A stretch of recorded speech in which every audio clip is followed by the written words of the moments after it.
Greetings, embers, newbies, and the peekaboos. Welcome to Back to Ashes. I am your host, Phoenix. Before we begin, if you enjoyed the way I narrate these stories, a subscribe, like, comment, or share would be appreciated. Scrolling across your screen now are all the January birthdays. Please help me wish everyone a very happy birthday, and I hope it was your special day. I would like to also take a moment now and acknowledge the elite members of Back to Ashes. Thank you all so much for your continuous support, for you all are the pillars of which this channel stands. Without further ado, it is now time to go back to ashes. For once we arise from those ashes, we are a bigger, brighter, stronger, and a happier person every day. Sit back, relax, kick back, grab a snack or tuck in to get warm, and prepare for your dose of vocal melatonin entitled True Scary Stories. Right after this intro, there will be an ad. I'll read the first story, there will be an ad. And after that, there will be no more ads within this video. Disclaimer, this video is for educational and entertainment purposes.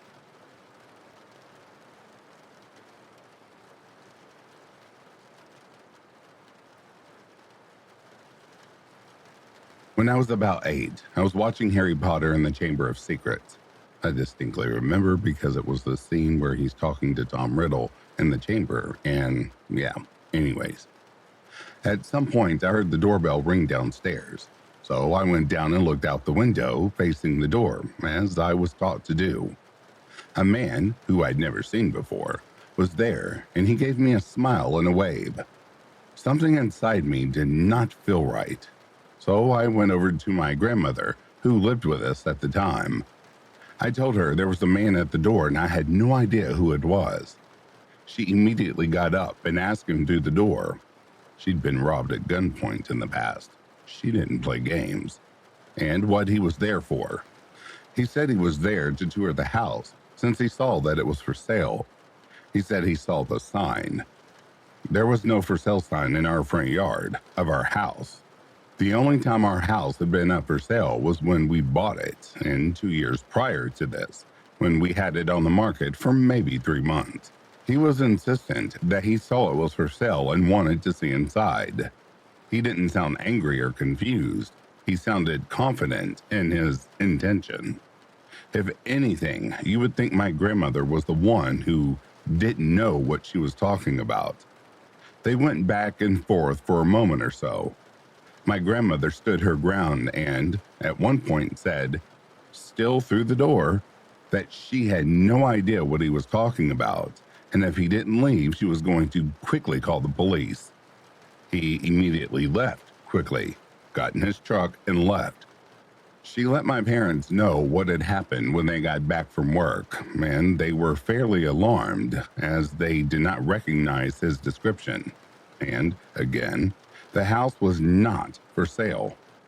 I was very young at the time, but the whole encounter just did not sit right with me. Something about how he smiled and waved like he knew me just rubbed me like sandpaper. To this day, I really hate to say it, but I don't think that man had innocent intentions. I don't want to know what would have happened if we had opened that door.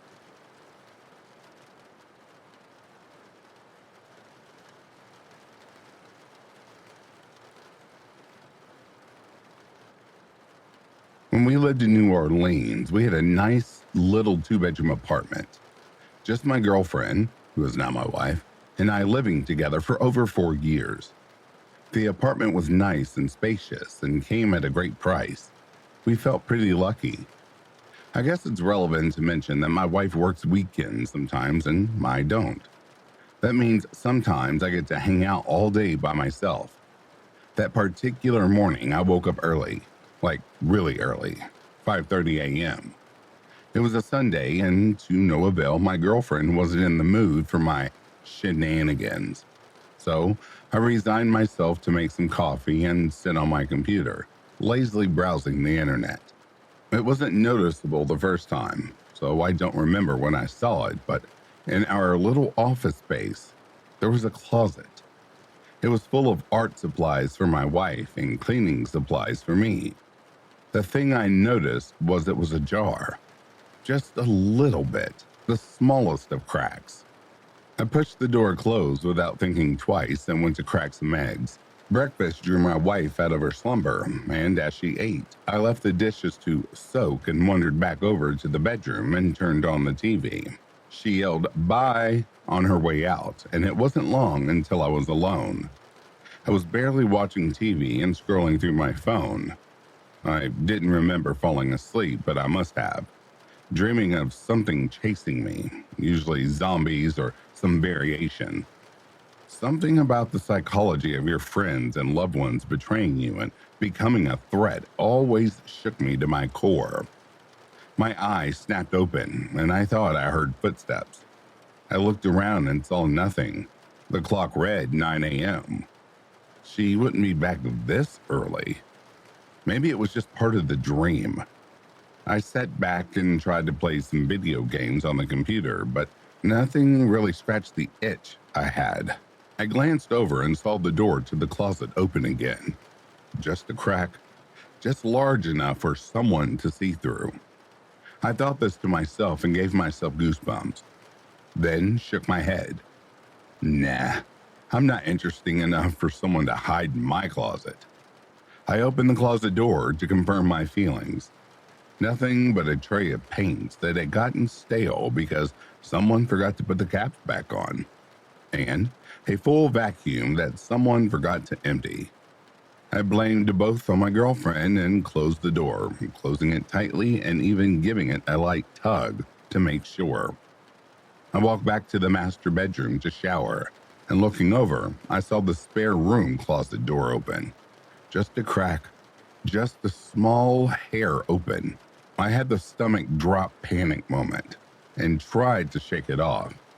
Again, who was going to hide in my little ass apartment? I walked over with the confidence of a high school jock in a 90s slasher, opened the door to the closet, and met with nothing but Christmas decorations and my interview suit. There wasn't enough room to even hide in the closet, even if you wanted to. I closed the door, the same as the other closet, tugging on the knob to make sure it was tightly closed. I then began to imagine what I would actually do if someone was in there. The answer is probably shit the bed and run. Things continued normally from there. I made lunch, played online with my friends, and just loafed about the apartment. My girlfriend came home and we made dinner together. As we were getting ready for bed, I remembered the silly things happening this morning and looked over to see the spare room closet door open. Just a little bit. Just enough to watch someone from. I know I closed that. I know it couldn't just blow open by itself. I walked up and opened the door expecting something, but found nothing again. I pushed the suit back and rooted around, looking for some reason. Am I going crazy? I thought about saying something to my girlfriend, but didn't. Every time I walked by that closed room, I checked and the door was latched closed. It never opened. The other closet remained closed too. I checked other parts of the apartment, cabinets in the kitchen, spare bathtub, and master closet. Anywhere a person might hide, and never found anyone. I didn't sleep well that night and woke up at the tiniest noise. Every time I checked nothing. Doors were firmly closed. I finally found some peace and slept. That morning, I woke up and found the front door was open. Just a little bit, just a crack. Just enough for someone to look in and see us. We moved across the country. We have a house now, and to my demand, cameras cover all the entrances. I'm certain someone was in my apartment, but I can't prove it. My wife thinks I'm just paranoid and watch too many movies, but I know someone was opening doors. Well, here's the key to the mystery. I actually found out my wife, whom I had lived with for 4+ years, likes doors to be open because she thinks the closet smells stale when they're closed. She had been opening closet doors for years on me. I just hadn't noticed until I was home alone and a little paranoid. If you notice, each open door lines up with the time she was home. To this day, I still find closet doors that shouldn't be opened. Not lying about the cameras. Those are the only way I feel comfortable knowing it's just her opening doors in my house. The front door was open that morning. It was probably just that we forgot to lock it and it blew open. Right? Right?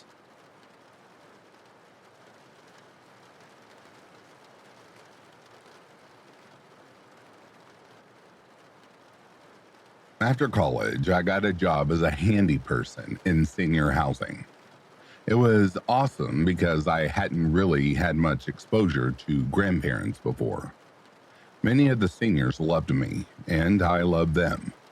They are always giving me things like food and furniture.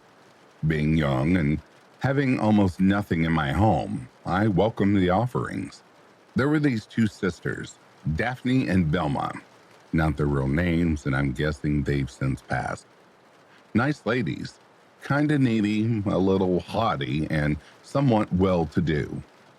Daphne, the older sister, gave me a yellow love seed with a blue and maroon flower print. It had belonged to their aunt, who had passed away. Death and the afterlife don't freak me out, so I didn't mind it at all. It wasn't exactly bachelor style, but it was a seat built for two. Months later, my partner and I were hanging out at my new place. The remote for the TV fell into the cushion and past the frame of the love seat. It was one of those worst case scenarios for retrieval, but not impossible. So I got on my stomach. I'm laying on the love seat and reached down past the frame in the back of the love seat. As I came in contact with the remote, something grabbed my arm. It was a full-on grab. I felt each finger wrap around my forearm. It didn't hurt, burn, or felt cold. However, it was firm and indistinguishable that I'd been grabbed. I pulled my arm out quickly, remote in hand. I was wide-eyed and a bit shaken. I knew no one would be hiding inside the love seat. It was light as a feather, and I could move it myself easily. But I was so glad I got the remote because there was no way I was going to get back in there after that. My partner, now my wife, noticed my sudden movement and change in demeanor. I told her, "Something just grabbed me." It had to have been a spirit. Needless to say, when I moved, the yellow love seat stayed behind. Here's a second story, also involving a remote. I was living in the hood as a property manager. It was a standalone building with a bad reputation and one troublesome resident. Everyone else was pretty nice. One night, my partner, now my wife, and I were getting ready to watch a movie we borrowed from her aunt. It was something like Real Japanese Horror Stories or something like that. We'd had it for weeks, and it had just been popped up sitting in front of the subwoofer on display. I like to keep borrowed stuff nice and in obvious places so I don't lose track of them. I said, "Let's watch it." And all of a sudden, the DVD powered on and the tray opened by itself. It was astonishing. It was freaking wild. My partner immediately said, "You did that."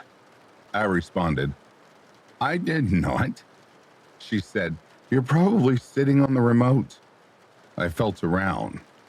Nothing under me. She felt around. Nothing under her. Then she asked, "Where is the remote then?" I looked around and noticed it sitting on the ottoman in front of us, completely out of arm's reach. I pointed to it. There it is. Neither of us had touched it. It was definitely spooky and set the perfect mood for the scary DVD we were about to watch. Thank you for listening to my story. We had so many strange and astonishing experiences over the years. What's even better is that she's my witness. And sometimes we've had other bear witness too.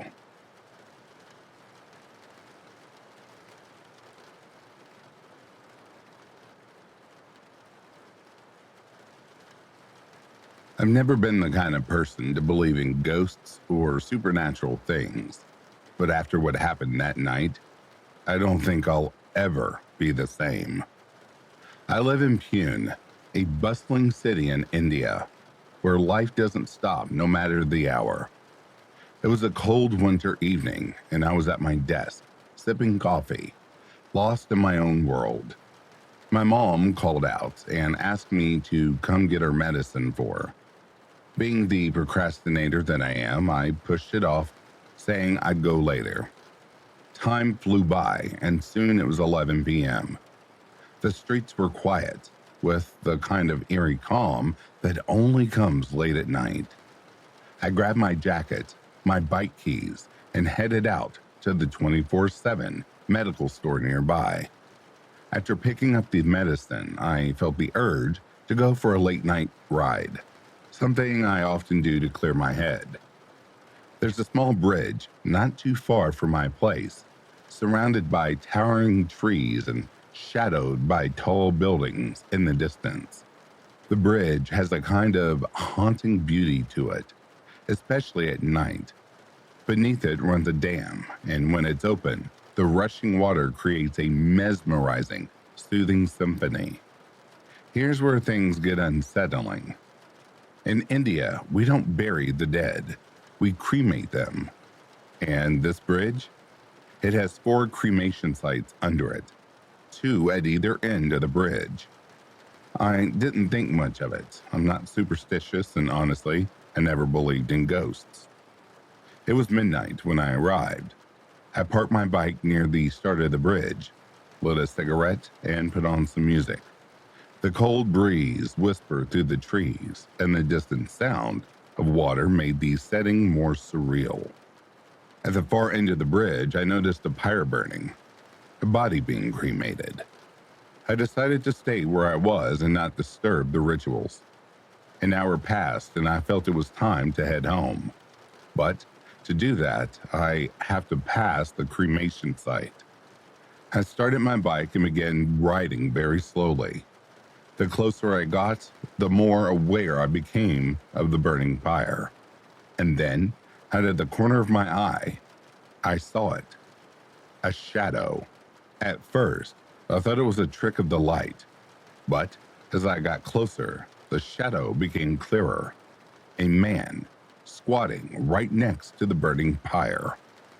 I slowed down to get a better look, and what I saw still haunts me to this day. He was scratching his head violently, almost like he was trying to tear his scalp off. His movements were frantic, jerky, and unnatural. His hair was catching fire from the pyre, and he didn't seem to care. Instead, he rocked back and forth, making these guttural, animalistic sounds. My heart froze. Every instinct screamed at me to leave, but my body wouldn't move. Then he turned. In a flash, faster than anything I've ever seen, he snapped his head toward me. I'll never forget that sound. A sharp, crackling zap, like static electricity. His face was illuminated by the flames, and his eyes, oh, his eyes were hollow, empty pits that seemed to swallow the light around them. I don't know how, but I managed to kill my headlights and twist the throttle, desperate to get away without drawing his attention. But as I passed him, I felt it. A cold, piercing gaze, as if he was looking straight into my soul. I didn't dare look back. My hands trembled, my body was drenched in sweat, despite the cold, and I rode faster than I ever have, praying he would not follow. When I reached home, I locked every door and window, my heart still pounding in my chest. That night, I couldn't sleep. The next morning, I woke up with a high fever that lasted 2 days. When I finally gathered the courage to visit the bridge in daylight, there was nothing. No signs of anyone, no evidence of what I'd seen. To this day, I don't know if it was a ghost, a hallucination, or something else entirely. But one thing is certain, I'll never go near that bridge at night again.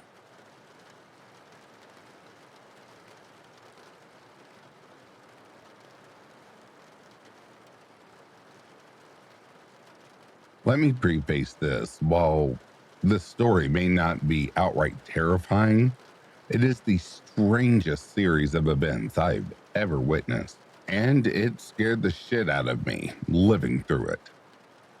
Okay, so one day in late summer, a few years back, me and my girlfriend at the time are sitting in bed, just scrolling through our phones. No plans at all for the rest of the day. That's until my phone rings. It's my sister.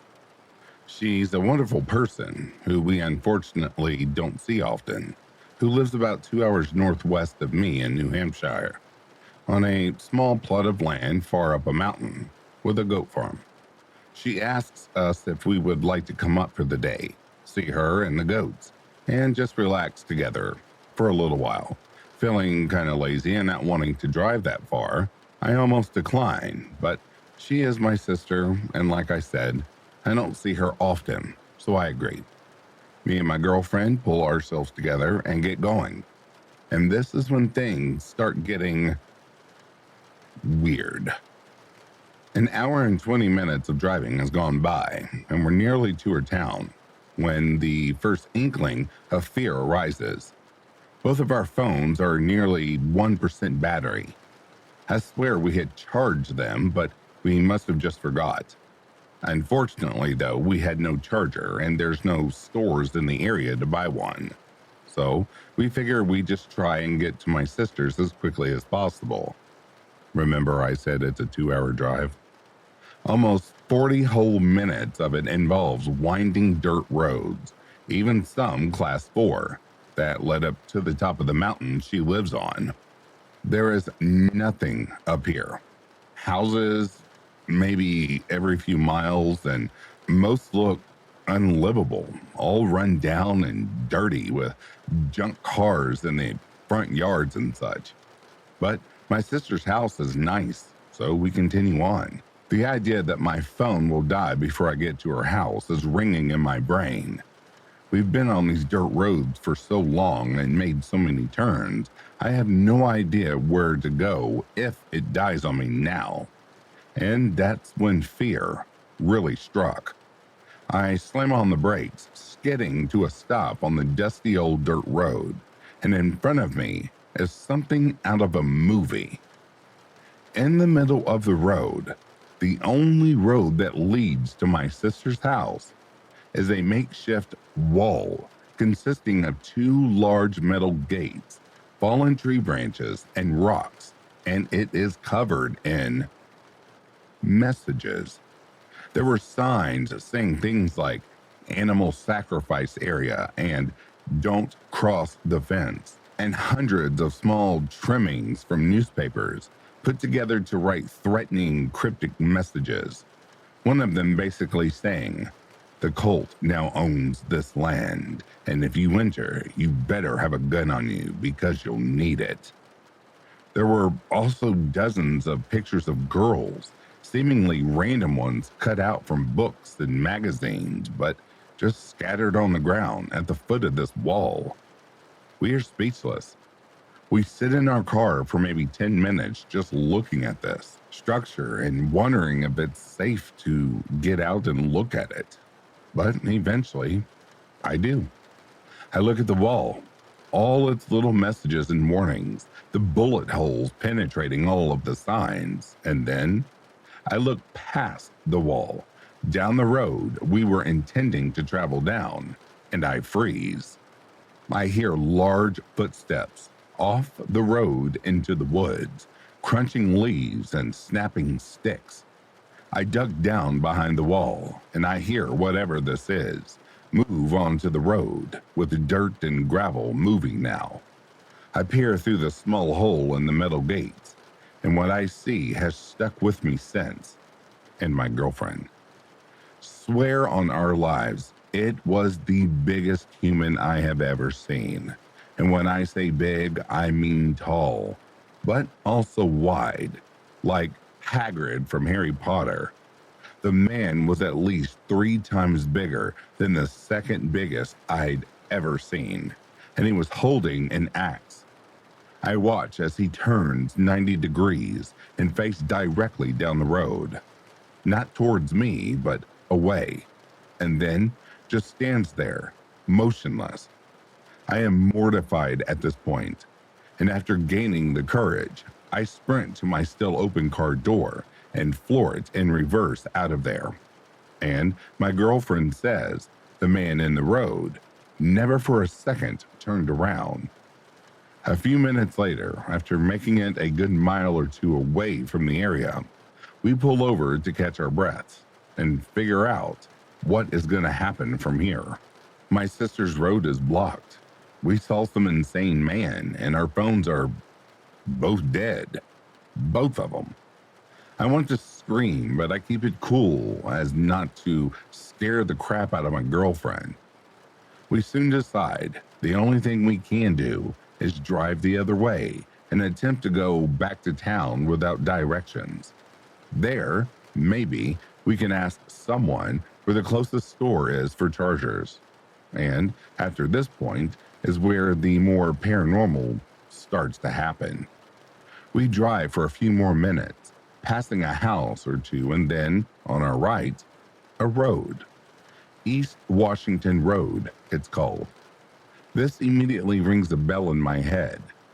The last text my sister sent me before my phone died was directions to get to her house, and she specifically put at the end, "Don't turn onto East Washington. It's confusing." And I don't think it's where we turned before, so we just keep going. A few more minutes pass, and there's a road on our left this time. East Washington Road. Again? Me and my girlfriend recognized the weirdness immediately and figured, hey, maybe it just looped across somewhere we missed.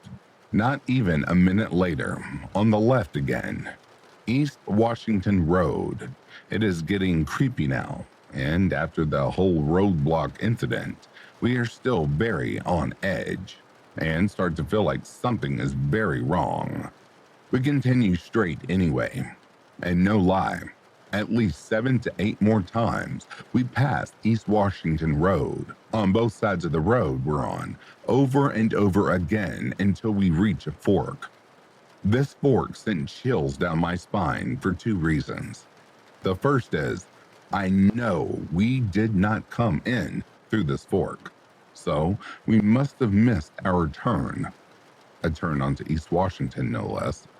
But the second part is even more concerning. On both sides of the fork are street signs as usual, except for the fact that they both say East Washington Road. How on earth does the same road fork in 2 different directions? God only knows. So, we turn around and rush back up to the road, back towards the scary wall, hoping to see a road we missed that isn't the one repeating East Washington. We made it all the way back to the wall, and no, there were no other roads.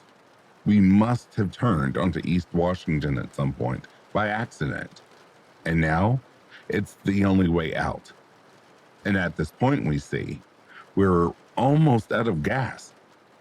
We decided to just send it, drive down the road, through the fork and down East Washington as far as it goes, hoping it leads back to a main road off the mountain.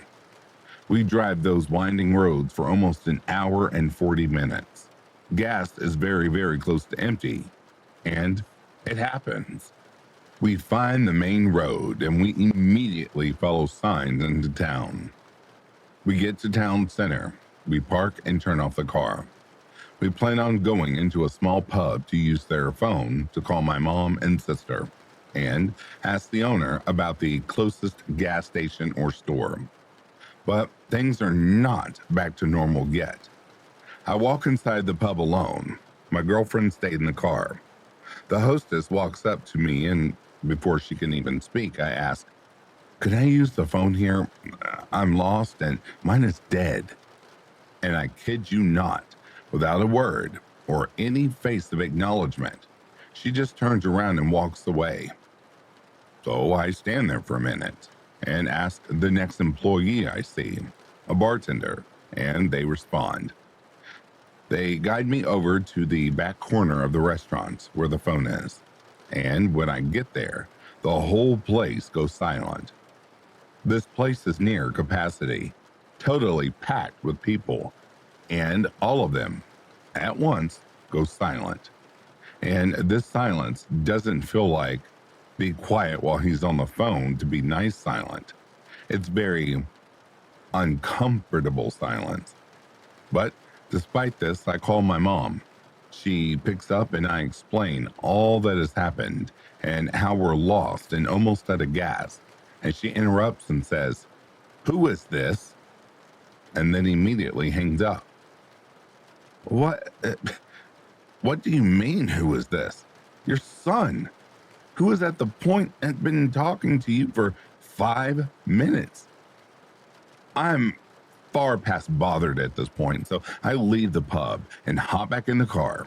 My girlfriend tells me she asked a man on the street about the gas stations, and he said there was one right down the road, but it didn't have a store. That was okay. We knew this town, and I could get us home without our phones being charged.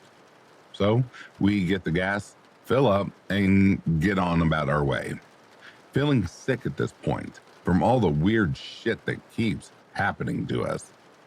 The sun is going down at this point, the perfect level of darkness where detail starts to disappear and depth perception gets a little funny.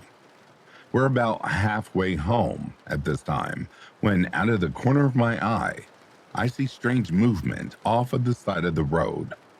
I slow down a little and look over, and I am shocked. It looks like the ground is festering, like all the dirt and leaves and shit in the woods is all scurrying around in a giant mosh pit. My girlfriend sees this too, and we are both silent. Just like, what the hell? At this point in the day, I couldn't pass this completely without an explanation, without feeling like I was going insane. So I slow down the car and turn off the road onto the shoulder with my lights facing into the woods. And what I see is relieving, but also very confusing. The ground wasn't festering around like maggots. It was actually like 20,000 brown chickens, just in someone's yard and back forest area. Why? I don't know, but it's the most chickens I had ever seen in my life. Even without saying a word, I pull back onto the road and we keep heading home. We make it back to our hometown, thank God. But whatever evil shit decided to curse us that day needed a cherry on top of its torture. We're driving through a big open field, one we know very well, and we can see 10 cars pulled off the road, some even into the field. That is not normal at all. Then we see the car heading our direction in the road, slam on their brakes, and immediately all the people jump out. Once again, obviously not normal. Then, on top of this, they all simultaneously point up into the sky and just stand there, hands up, pointed. I don't know if this is all sounding crazy to you, but to me, in the moment, seeing any more unusual shit this day was heart-wrenching. Me and my girlfriend look up in the sky, and what we saw, we couldn't explain it. A huge glowing orange-red ball, literally twice the size of the sun normally, and so dim that you could look right at it, and it genuinely looked like it was moving. As amazing as this sounds, At this point, we are not pulling over again for some paranormal shit, and we just sped home as fast as we could. Upon arriving home, we get some major relief, but also some more unanswered questions. The giant ball in the sky was in fact the sun. It just so happened to be some once in a lifetime solar event, I guess, mixed with a huge amount of wildfire smoke in the atmosphere, making it look very weird. So, at least that wasn't scary anymore. On the other hand, though, after calling my sister, she said she had no idea what I was talking about, explaining the wall blocking the road or the East Washingtons that had us lost for hours. Said she'd never seen it. Or even worse, my mom swears to this day that not only did I not call her that night from the pub, but she got no calls at all.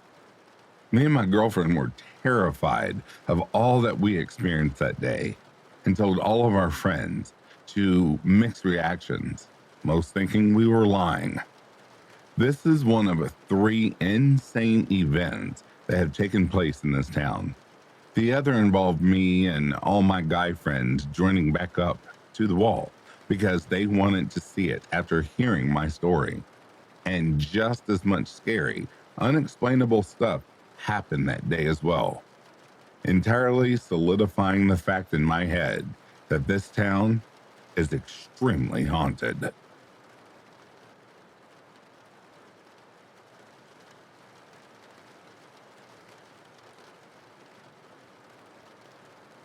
This story may not be very scary for you, but it was very unsettling for me. So, I'll just start at the beginning. It was a few years back. I was 21 at the time. The story happened in France. I lived in a gendarmerie with my mother and father during my master's degree study, and no one else. We didn't have any pets either. A gendarmerie is a sort of police station, but for military police and generally serve the same purpose, but for smaller towns and cities. Since my father used to work there, we had a service flat given to my father so we can live with him at work. I lived there for 11 years at that point. It's a nice, quiet little city, and there is some wildlife on the edges of the city, but nothing too crazy. Maybe some wild boars, a few snakes, and foxes, but that's about it. However, in the center of the city where I lived, there would never be anything like that. The apartment I lived in was on the 6th floor. The door that led to it was very bulky, and if you let go of the door, it would lock you out automatically. All the windows in the house had double glazing for noise isolation, since we live right next to the highway. So, if you'd close the windows, you wouldn't hear anything except the muffled truck horns at times. Now for the story itself.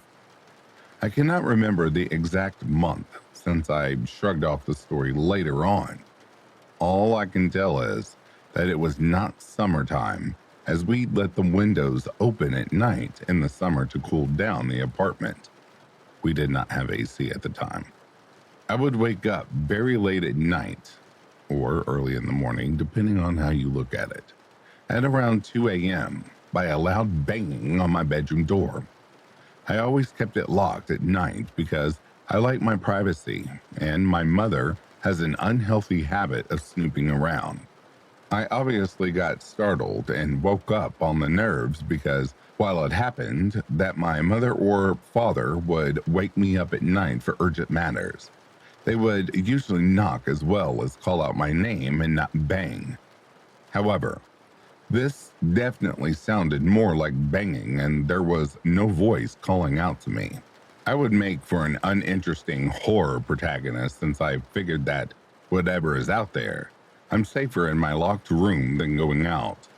I was scared that whatever was out there would hurt my parents, and thought to myself that if I heard my parents be in distress, I'd take up my courage and of course help them. The banging stopped eventually as I listened carefully, and there was nothing. I could hear my mother snoring in her bedroom, so I figured that it was safe to check after 5 to 10 minutes. I took a TV remote and my cell phone with me just to make myself feel more armed, and with the flashlight on my phone, I investigate every room. There seems to be no sign of intrusion, stolen goods, or broken stuff anywhere. And since both of my parents were still asleep, I figured that it might have been a strong gust of wind hitting my door, or at least that's what I rolled with because I needed to reassure myself. It still felt odd that none of my parents woke up from how loud it was, although our windows were closed at that time, so it's more denial than it is an explanation. I went back to bed, locking my door once more and snoozing once my nerves calmed down.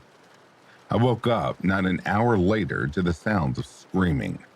It sounded like a woman was being murdered. I was terrified, shivering in my bed, covers held tight against me. It was loud, yet so distant. You could hear it echo, so it was outside for sure. But it meant that whatever was screaming was louder than a truck horn. It sounded mostly like a woman, but it was very intimidating. Not like someone screaming for help, but rather out of anger. It also had that uncanny valley of, it sounds human, but it's not human. And it also had a sort of breathiness to it, like it was panting between the screams. It kept on going for a solid 10 minutes as I cowered in my bed, my mind making thoughts much darker than what was probably the truth. I stayed up for probably half an hour, my heart beating in my chest as I slowly relaxed to the return of the silence. At that point, I was so exhausted, I ended up just passing out. I woke up the next morning at 10, which is not unusual for me, and the first thing I did was ask my parents. At first, I asked them if they could hear any cat fighting last night, thinking that maybe I got the spooks from something that mundane. They told me they did not and asked me why. I explained to them the whole thing and precise that it was almost like a woman screaming for help, and I was shocked that none of them heard that with how impossibly loud it was. They kept dismissing it, and it was as if it was weird of me to keep asking to make sure they didn't hear anything that was remotely close to what I could have heard. Nothing. We went on about our day. I was still puzzled, but I tried to think that maybe it was just an animal or something. But I'm sure that no critters you could encounter at night in our little urban city could have made that noise, and the fact that nobody other than me seemed to have heard it was making me uneasy, because I am sure that I did not dream all of that. The only explanations I could rationalize with would be the wind for my door, even if I don't understand how wind could have entered my apartment that night, as the intrusion scenario is near to impossible in my mind. And for screaming, maybe it was a lynx? We have those in France, so even if they are rare, and even rarer where I used to live. Although those two rational explanations just don't fit entirely in my heart, and I suppose I'll never know what happened that night.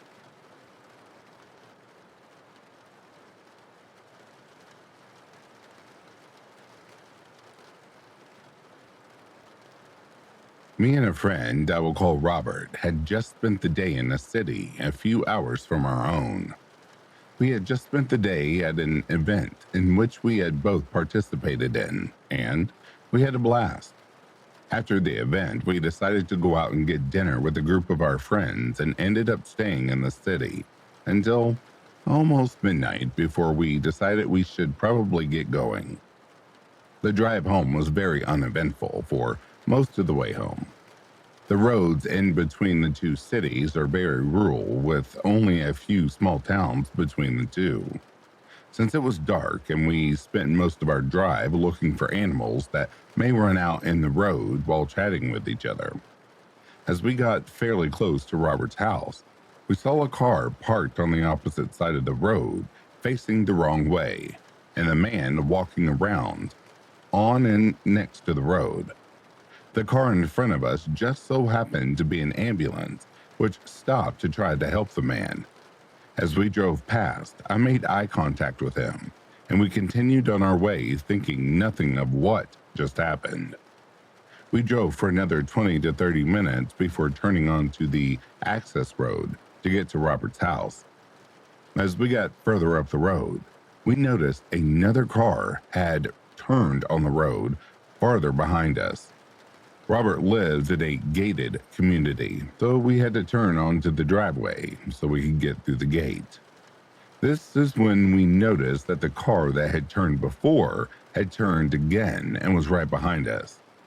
As we pulled up to the gate, Robert opened it and we drove through. The car behind us had also managed to make it in before the gate closed. Neither of us had really thought we were being followed until this point, but even then we joked about it.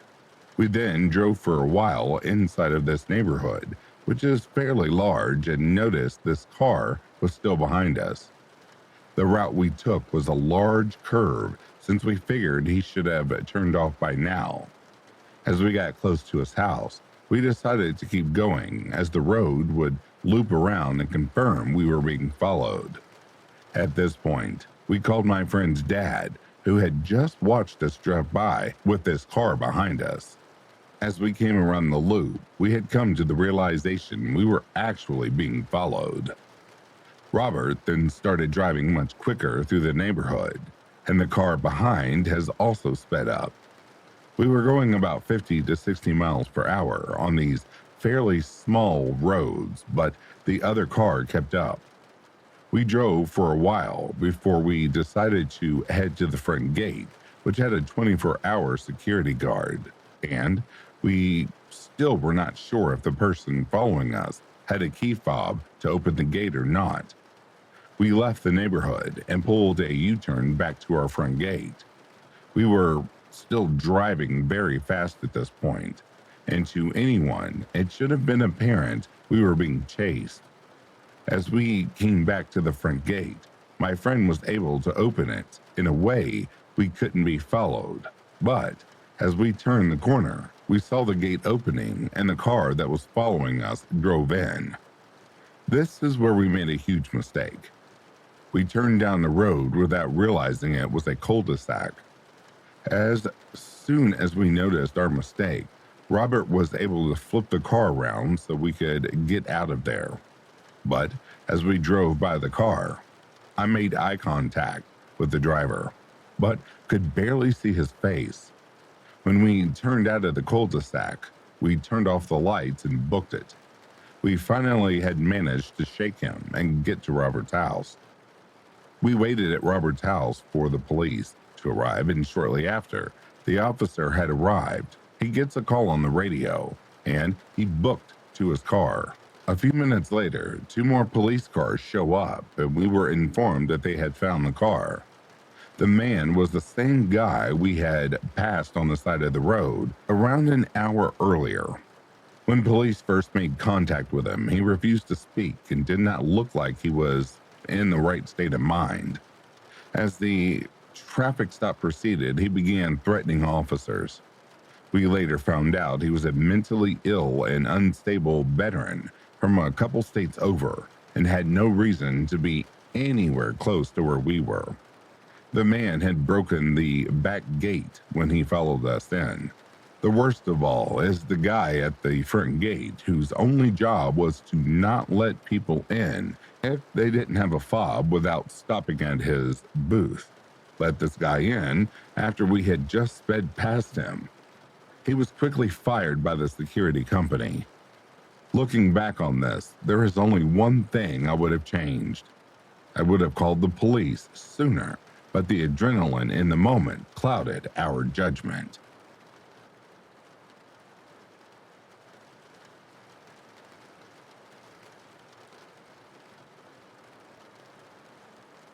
I grew up in a large estate surrounded by nature. It was very isolating, and I had no neighbors until I moved out. The house itself is big and old, which prompted my comments from friends, comparing it to a horror movie house. When I turned 17, I moved out to go to university, which didn't please my grandparents, who were the other house residents, so I avoided coming back. Ever since I moved out, I started having vivid dreams of walking alone at night, something I never did. I roamed the streets around it, always alone and always searching for someone. I was annoyed with the frequency of the dreams, as they came multiple times a week. At the time, I started having other odd dreams that ended up in weird coincidences. I dreamt of places I hadn't been in years, and the next day, I got invited to go there. I dreamt of random objects and got gifted them. The same thing happened with people. Still, those dreams came and went, but the dream of walking alone persisted. I once went back to a party there a few years later and decided to take a ride back downtown so I could go home. I hopped in a car with some relatives, and another car was following us. It was dark and the second car got lost. I called the people in the other car and oriented them to get back on the main road.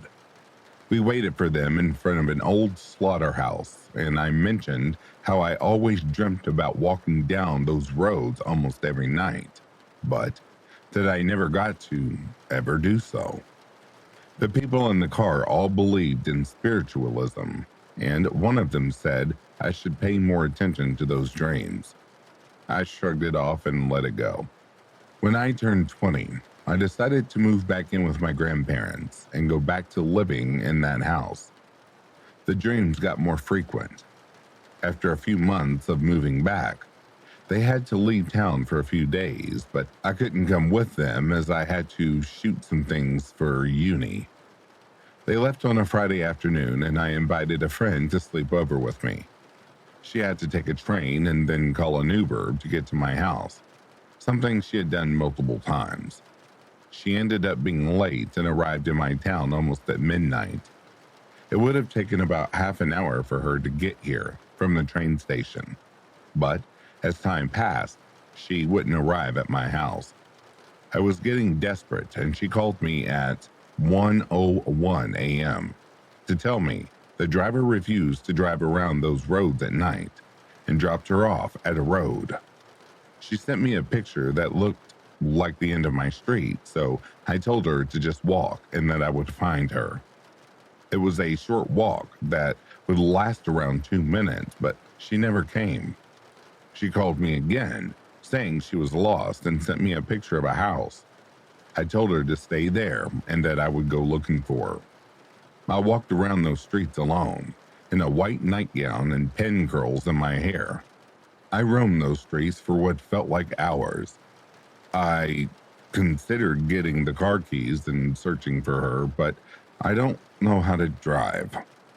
There are a lot of cliffs around here, and I went around all of them, trying to find the house she sent me a picture of. I recorded some videos and sent them to another friend, trying to get advice. She told me to call an Uber to pick her up, and I did that. I kept trying to find the house by the number just in case. The Uber arrived, and after I calmed down, I started questioning my friend about the identity of the woman who let her go inside the house. She described her to me, and I decided to look for her so that I could thank her. I called another one of my friends who would be joining us the following day to tell her about the story. Her boyfriend picked it up and said she was in the hospital, as she had poured boiling water onto her hands and had to have it looked after. I noticed she had called me at the same time it happened, and coincidentally, it was at 1:01 in the morning, the same time my lost friend called me to tell me she was lost. After that night, the dreams of walking in the woods stopped. I had driven by the area multiple times, searching for the house and never found it. I live in fear that I will have to walk by there by myself again, and something worse will happen.